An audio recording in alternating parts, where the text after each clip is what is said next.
I'm Angela Kennecke, interviewing Greg Carmon for the South Dakota Hall of Fame Legacy interview here, and I'm so excited to sit down and talk to you about the incredible business that you started and all the philanthropy that you've done. So thank you so much, and congratulations on your induction. Well, thank you so very much. This is quite an amazing journey that I did not expect. I usually run under the radar, and Now you're getting anyway, lots of attention. It's good. It's fun. so well deserved. So well deserved. Thank you. I was doing my little background on you and reading about how you grew up, and I read that you went to school in a one-room schoolhouse, and I didn't think anybody living today could have claimed that. Tell me about that. You grew up in DeSmet? Yes, we had a little farm 5-6 miles northwest of DeSmet, and 2 bedrooms, no insulation in the house, no running water, and we had a one-room schoolhouse, and so it was uphill both ways. I tell my kids yet that we went to school on, and it was pretty fun, but walked or rode our bikes most of the mornings until the end of our 4th year. We went to the big scary city of DeSmet then at grade 5. Okay, so when in those younger grades, you were in that old-fashioned one-room schoolhouse that really doesn't exist today anymore. No, it's we kept the foundation there just so the grandkids can see it, and my son-in-law can point out, well, that's where Grandpa used to go to school. And so then you went out on your own, as you know most young people do. You went to school for automotive repair, correct? Yes. And ended up working on rail car repair. Can you tell me how that came about? Just a confused farm boy. Over the years, I always thought, well, having a really nice hot rod car is kind of fun. So I ventured off on that path. And a couple of years into that, it's like, oh, this isn't really what I want to make a career out of. And I put up commercial buildings for about 5 years for a fun guy by the name of Frosty Tibbetts. And then I had an opportunity to go to work for a railcar repair company down by the Sioux Falls stockyards. And that kind of started my journey. But the company wasn't doing well when you stepped in, right? It was failing? Well, at that time it was doing okay. North American Car Corporation sold out to General Electric, and they owned 180,000 railroad cars. So they were the biggest railcar lessor in the nation.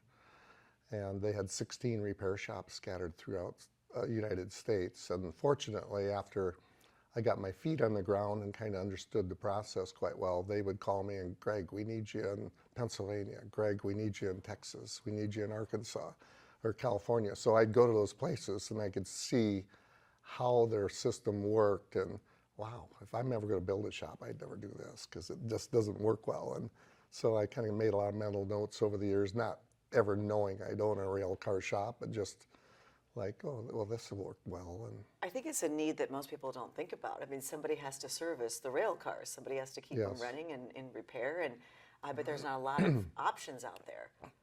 There's over 300 repair shops throughout the United States. There's 1.8 million rail cars. So there's a lot of different companies, but we're probably in the top 5 for being modern and having all the capabilities that we have in our facility. So in little old South Dakota, we've got a pretty big footprint. Wow, that's incredible. Yes. And what were some of the challenges that you faced as you were building your business? Once I moved to Kansas City for a couple of years for General Electric, working in one of their shops, and I heard they were going to close their smaller shops, and I asked the president of GE, would you allow me to buy Sioux Falls versus just close it? And about 6 months later, one night at home, he called and he goes, Greg, do you still want to do this? And I go, yes. And they said they were closing it because there was no foreign business in the area. And so it's like, all right, I bought this thing now, and now I got to find that business because I didn't really know there wasn't any, but I felt I could find some. And so going out, meeting those customers, the short line railroads, traveling to derailments along the Mississippi River to wherever, giving estimates for car repairs and grooming all these customers. Slowly they started believing in Midwest Railcar. We do a good job, and they allowed us to grow and prove to the bank anyway we could make some money. So it sounds to me like, first of all, you had to take a risk, and then you had to work hard, find the business, and then you had to also work with integrity. You had to do a good job. Yes, I think it all kind of goes back to your core values. Mom and dad, grandma and grandpa, everybody was hardworking. And if it was raining out, you fixed fence or you cleaned out the barn, and you always made good use of your time. Sure, there wasn't any job that you're above doing. Exactly. Have you been surprised by the success of the company at Oh, all? I'm just in total amazement that it continues to grow like it does. I had a gentleman, or have a gentleman by the name of David Smoke. Even his father worked for me, but he's been with me 30 years. I've been retired now for 15 years last April. And so I look at the month-end financials and plan the winter surprise vacations for the staff and fishing trips, but that's the bulk of my job. But with his abilities, he's brought and kept the company in national headlines as far as being the place to go to get your cars fixed. And I know that treating people well is really important to you. Is that part of your philosophy as a leader, to make sure people are treated well and valued and know that they're valued? Right, it is. If you don't treat your people the way that you want to be treated, you're missing the boat. And everybody has a different flight path and destination, and you got to have integrity in everything you do, and that's a big chunk of life. And to be successful, you need to spread that around. Was there ever a time where you thought, I don't know how I'm going to get through this. I don't know how I'm going to, overcome this obstacle? Yes, I borrowed millions of dollars to build our new repair shop after about 10 years down by the stockyards out by Brandon, and hired another 25 employees, and we opened the doors January of 2000. And then April of 2000, there was a pretty severe recession. Oh, And that so, after the dot-com bubble? yes. Yeah. So I had to look at a bunch of those people and I go, I am sorry, but we're going to have short hours this week, or limited hours for the next 2-3 months. And hiring those people and giving them hopes and dreams, and then through no fault of mine, I guess, it was just the world economy, having to lay them off basically, or cut their hours way back. It's hard on their families, and that pulls at your heart, and there's a lot of sleepless nights that roll into that, and trying to find additional work to come in to keep the place alive, make the interest payments. And What do you think that kind of adversity taught you, or how did it change you when you go through something like that, or any kind of adversity that you faced in your life? well, you can do it. You can always cut your expenses and that, but it's hardship on everybody. But if you don't do it, you don't survive. There's just so many businesses that don't make it for 10 years, Right. let alone 20 or 30, or continue to explode in growth. So what I hear you saying is those tough decisions, sometimes you have to make them, as difficult as it can be. Oh, yes, exactly. And if you don't, you don't survive. And because you did survive and went on to, you really experienced great success with your business, you are also really committed to giving back. In fact, you're under the category of philanthropy. And I want to thank you for everything that you've done for your hometown and the South Dakota, the state of South Dakota as well. Tell me, when did you start giving back? Was there a point where you were like, it's time to give back? Have you always had that heart of a giver? I think the heart's always been there. Mom and dad, and even grandma and grandpa, everybody was always willing to share, even though we didn't have much. And you have that compassion. And I think once we turned a corner in our business, 2 or 3 years into it, out 2005-ish, maybe that range, it's like, oh, this is working pretty well. We're making nice money, and it's time to share more of that. Prior to that, I got involved in so many different organizations and the chambers and different foundations and things. And you get involved with a lot of people that have great hearts, and after a while it becomes infectious, and you just want to be part of that, and you see how you make a difference, and it's like, well, I want to do the next phase of this thing and watch these businesses thrive and grow. And It feels good to give. oh, it does.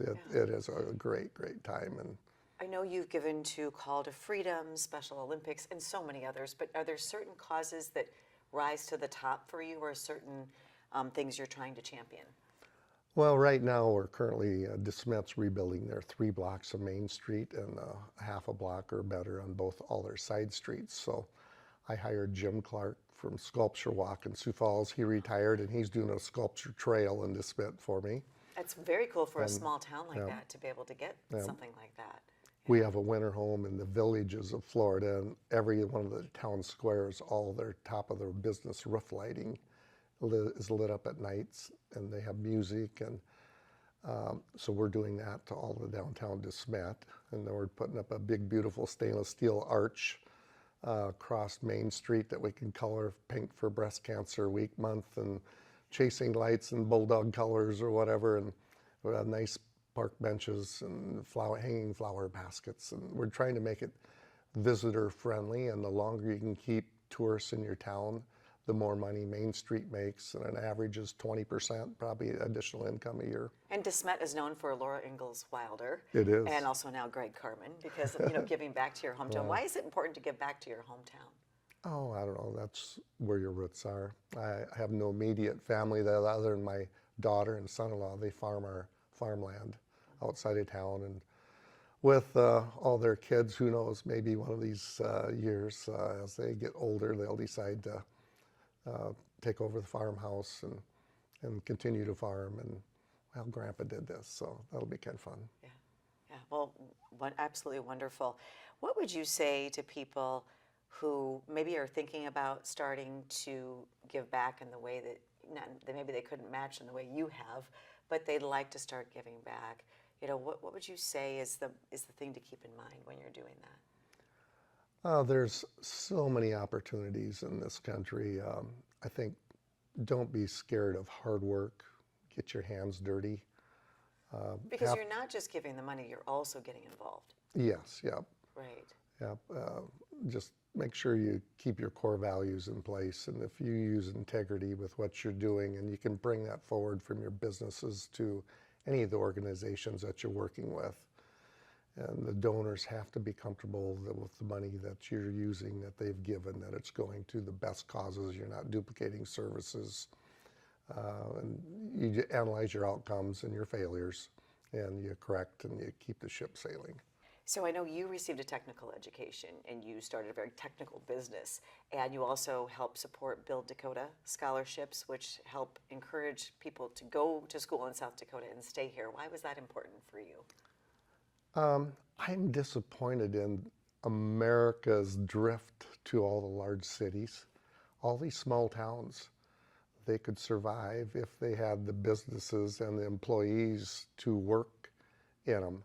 And when the Build Dakota opportunity came along to be part of that board, this is year 11, and but we have about eight critical needs categories, with about 8 more underlying categories, for a total of 65, 70 different careers you can take, from healthcare to wind turbines to electrical and plumbing and diesel mechanics and all these fun things. There's so many great jobs and opportunities, and you're guaranteed 100% that you will have a job when you graduate. There's that much need. But all these small communities need that mechanic in their house or in their town, or they need an electrician or a plumber and heavy equipment, wind tower turbine operator, and there's just so many things, and it'll keep those small towns alive. And I think you'll prevent a lot of problems if you don't have all of South Dakotans living in Rapid City and Sioux Falls, and traffic congestion, and crime grows easier in your small towns. You don't have that, and it's just a different way of life, and I don't want to see these little towns all die and fade away. So that's one of the drives for being on the Build Dakota board. If you were talking directly to a group of young people, what would you say to encourage them to stay in South Dakota? There are so many opportunities. 50% of the people that go to college don't graduate after 5 years, and only 50% of those students ever work one day in their career.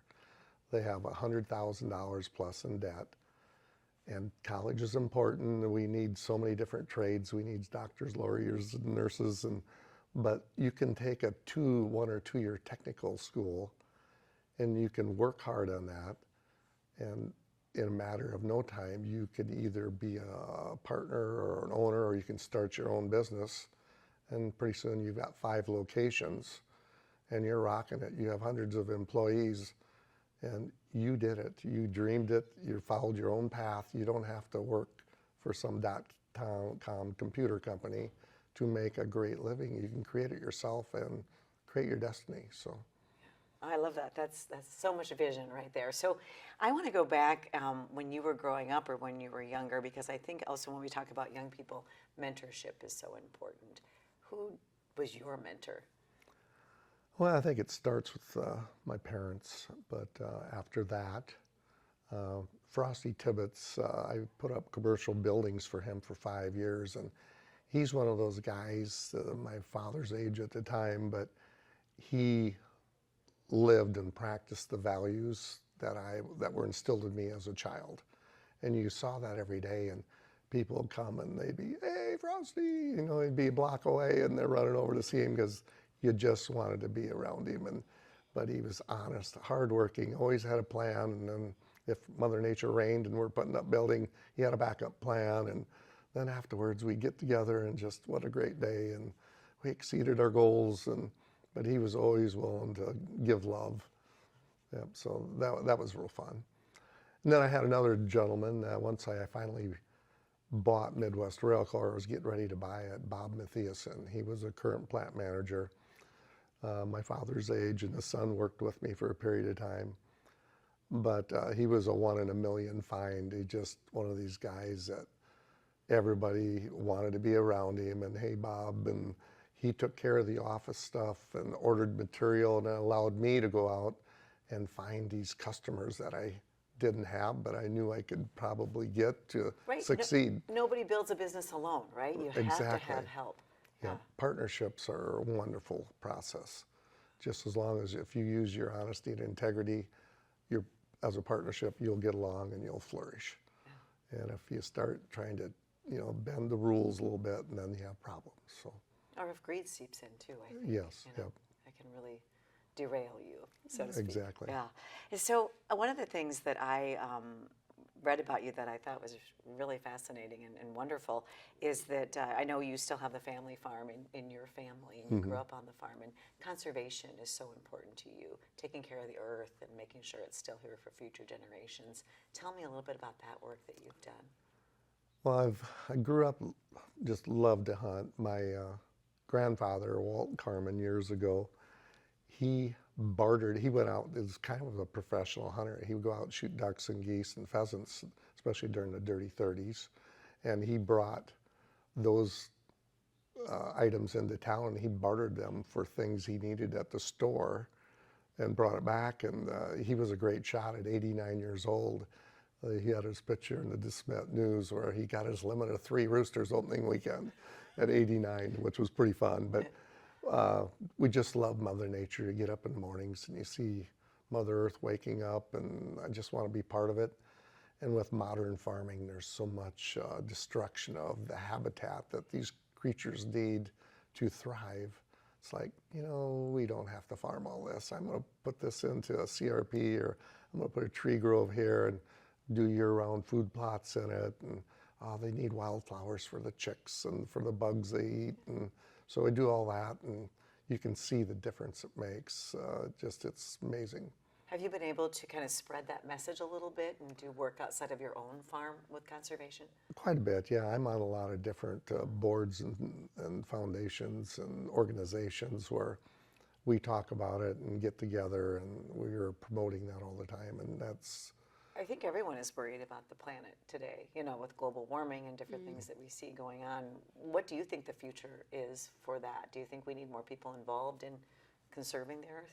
Yes, I think there's so much modern farming now where if you don't have several thousand acres, you can't even be a farmer anymore. Years ago when we were growing up as young kids, there were 4 farms in every square mile.